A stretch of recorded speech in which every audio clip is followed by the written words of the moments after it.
ஓம் நம சிவாய. குருவாழ்க குருவே துணை. ஆன்மீக அன்பர்களுக்கு வணக்கம். இன்றைக்கி நாம் இந்த வீடியோ பதிவில் பார்க்க போகிற தகவல் என்னென்னு கேட்டிங்கன்னா, உங்களுடைய ஆப்போசிட் பார்ட்டி, அதாவது உங்களுக்கு வேண்டாத நபர்கள், உங்களுடைய எதிரியை ஓட ஓட விரட்டக்கூடிய ஒரு சக்தி வாய்ந்த சல்லிய பிரயோகத்தை பற்றி தான் நான் இந்த வீடியோ பதிவில் முழு விளக்கத்தோடு சொல்ல போகிறேன். நீங்கள் இந்த வீடியோ பார்க்குறதுக்கு முன்னாடி நம்மளுடைய யூடியூப் சேனல் ஸ்ரீ வேத சிவசக்தி சாயி யூடியூப் சேனலை சப்ஸ்கிரைப் பண்ணாதவங்க பண்ணிக்கோங்க. அப்படியே பக்கத்தில் இருக்கக்கூடிய பெல் ஐக்கன் பட்டனையுமே கிளிக் பண்ணிக்கங்க. சரி, வாங்க இந்த வீடியோ பதிவுக்குள்ளே போகலாம். அதாவது இந்த பிரயோகம் என்ன மாதிரியான விஷயத்துக்குலாம் நீங்கள் பிரயோகப்படுத்தலாம்னு சொல்லி கேட்டிங்கன்னா, சதா எப்போ பார்த்தாலும் உங்களுக்கு தொல்லை கொடுத்துக்கிட்டே இருக்காங்க, நீங்கள் ஒதுங்கி ஒதுங்கி போனாலுமே உங்களுக்கு அவங்க வீண் வகுப்புக்கு வந்துக்கிட்டே இருக்காங்க அப்படிங்கிற மாதிரியான நபர்களுக்கு நீங்கள் இந்த பிரயோகத்தை போட்டீங்க அப்படின்னு சொன்னாலே அவங்க அந்த இடத்த விட்டு உங்களுடைய பேரை கேட்டாலே அவங்க ஓட ஓட அந்த இடத்த விட்டு கிளம்பிடுவாங்க. சரிங்களா? ஓட ஓட விரட்டக்கூடிய முறை இது. இது இது பார்த்தீங்க அப்படின்னு சொன்னால் ஒட்டியம், சல்லியம், தொட்டியம் இப்படி என்று சொல்லக்கூடிய பிரயோக முறைகளில் இது சல்லிய பிரயோக முறை. சரிங்களா? சரி, இது எப்படி பண்ணணும், என்ன இது அப்படின்னு சொல்லி பார்த்தோம்னா, செய்கிறதுக்கு ஏற்ற நாள் எப்போ அப்படின்னு சொல்லி கேட்டிங்கன்னா, பௌர்ணமி முடிந்து முதல்ல வரக்கூடிய 3ஆம் தேய்பிறை நாளன்னைக்கு தான் இது நீங்கள் முறையாக செய்கிற மாதிரி இருக்கும். இந்த பூஜை முழுக்க முழுக்க வீட்டுக்கு வெளியே தான் நீங்கள் பண்ணுற மாதிரி இருக்கும். சரிங்களா? வீட்டுக்கு வெளியே தான் நீங்கள் செய்கிற மாதிரி இருக்கும். வீட்டுக்கு வெளியே ஒரு சுத்தமான இடத்துல மேக்ஸிமம் பார்த்துக்கிட்டிங்கன்னா, உங்களுக்கு வேப்ப மரம் அப்படின்னா கிழுவ மரம் இப்படியான மரங்களினுடைய வடக்கு திசையில் பண்ணிங்கன்னா நல்ல ஒரு அற்புதமான பலன் கிடைக்கும். சரிங்களா? அப்படி இல்லைனாக்கா நல்லா அந்த மொட்டைப்பாறை அப்படின்னு சொல்லி சொல்லுவாங்க இல்லையா, அங்கே நீங்கள் பண்ணாலுமே நல்ல ஒரு அதீத ஆற்றல் டக்குன்னு உடனே வேலை செய்யும்.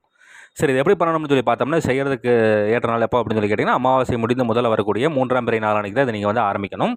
அந்த அன்னைக்கு என்ன பண்ணணும்னு கேட்டிங்கன்னா, இந்த பூஜை சூரியன் அஸ்தமனம் ஆனதுக்கப்புறம் தான் நீங்கள் செய்கிற மாதிரி இருக்கும். சரிங்களா? சூரியன் அஸ்தமனம் ஆனதுக்கப்புறம் பச்சரிசி மாவில் கட்டுக்கொடி மூலிகை எல்லோரும் கேள்விப்பட்டிருப்பீங்க. சரிங்களா? அந்த கட்டுக்கொடி மூலிகை எடுத்து அதை நீங்கள் முறையாக சுத்தி பண்ணி அதை நல்லா பவுடர் மாதிரி சூரணம் செய்துக்கணும்.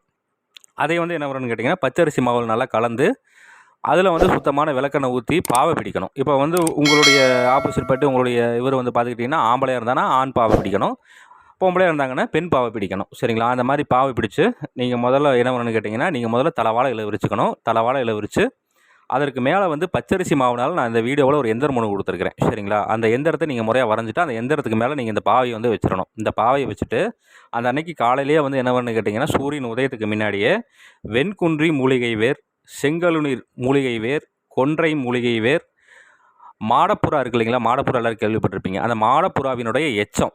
சரிங்களா? அதாவது அந்த எச்சத்தை நீங்கள் சேகரிச்சுக்கணும். சேகரித்து அதையும் அது கூட சிறிதளவு சேர்த்துக்கணும்.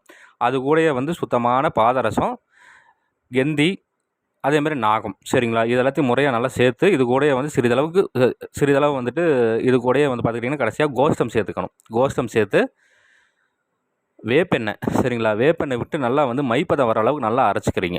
மைப்பதம் வர அளவுக்கு நல்லா அரைச்சி மெழுகு பதத்தில் நீங்கள் முறையாக சேகரித்து வச்சுக்கணும். சேகரித்து வச்சுட்டு நீங்கள் இந்த மாதிரி பீடமெல்லாம் அமைச்சு நீங்கள் முறையாக அந்த பாவையை வச்சுட்டு, அந்த பாவைக்கு என்னென்னு கேட்டிங்கன்னா, கருப்பு கலர் அலங்காரம் தான் பண்ணணும். கருப்பு வர்ண துணி, கருப்பு வர்ண பொட்டு, இப்படி எல்லாமே பூராமே கருப்பு நிறத்தில் இருக்கிற மாதிரி வச்சுக்கிட்டு, முறையாக இந்த மை செய்து வச்சுருக்கீங்க இல்லையா, இந்த மையை நீங்கள் சிறிதளவு அந்த பாவையினுடைய தொப்புள் குழி இருக்குது இல்லைங்களா, தொப்புள் குழியில் சிறிதளவு எடுத்து வைக்கணும். சிறிதளவு வச்சுட்டு முறையாக அதற்குண்டான படையிலெல்லாம் போட்டுடலாம். வேப்பெண்ணெய் தீபம் ஏற்றிக்கிறீங்க. வேப்பெண்ணெய் தீபம் ஏற்றிட்டு முறையாக அதற்குண்டான சக்தி வாய்ந்த மந்திரம் நான் இந்த வீடியோவில் கொடுத்துருக்கிறேன். இந்த மந்திரத்தை ஒரு 1008 ஒரு உச்சடனை கொடுக்குறீங்க. இந்த மாதிரி 16 நாட்கள் நீங்கள் தொடர்ந்து பண்ணிட்டீங்க அப்படின்னு சொன்னாலே உங்களுக்கு வேண்டாத நபர்கள் உங்களை கண்டாலே அந்த இடத்த விட்டு அவங்க தலைதறிக்க ஓடிடுவாங்க. அந்த அளவுக்கு நல்ல ஒரு அற்புதமாக வேலை செய்யும். இது என்னென்னு கேட்டிங்கன்னா, உங்கள் மேலே எந்த ஒரு தவறுமே இல்லை, அவங்க மேலே தான் எல்லா தவறுமே இருக்குது அப்படிங்கிற மாதிரியான விஷயங்களுக்கு மட்டும் நீங்கள் பிரயோகப்படுத்துனீங்கன்னா நல்ல ஒரு அற்புதமான பலன் கை மேலே பார்க்கலாம். சரி நண்பர்களே, இதை நீங்கள் முறையாக தக்கன குருமால்கிட்ட ஆலோசனை பண்ணிவிட்டு செஞ்சு பலனடைஞ்சு பாருங்கள். நன்றி. மீண்டும் வேறு ஒரு நல்ல தகவல் கொண்ட வீடியோவில் உங்களை சந்திக்கிறேன். அதுக்கு முன்னாடி நம்மளோட யூடியூப் சேனல் ஸ்ரீ வேத சிவசக்தி சாயி யூடியூப் சேனலில் சப்ஸ்கிரைப் பண்ணாதவங்க பண்ணிக்கங்க. அப்படியே பக்கத்தில் இருக்கக்கூடிய பெல் ஐக்கான் பட்டனையுமே கிளிக் பண்ணிக்கங்க. சரி, நன்றி, வணக்கம், வாழ்க வளமுடன். ஓம் நம சிவாய. குருவாழ்க குருவே துணை.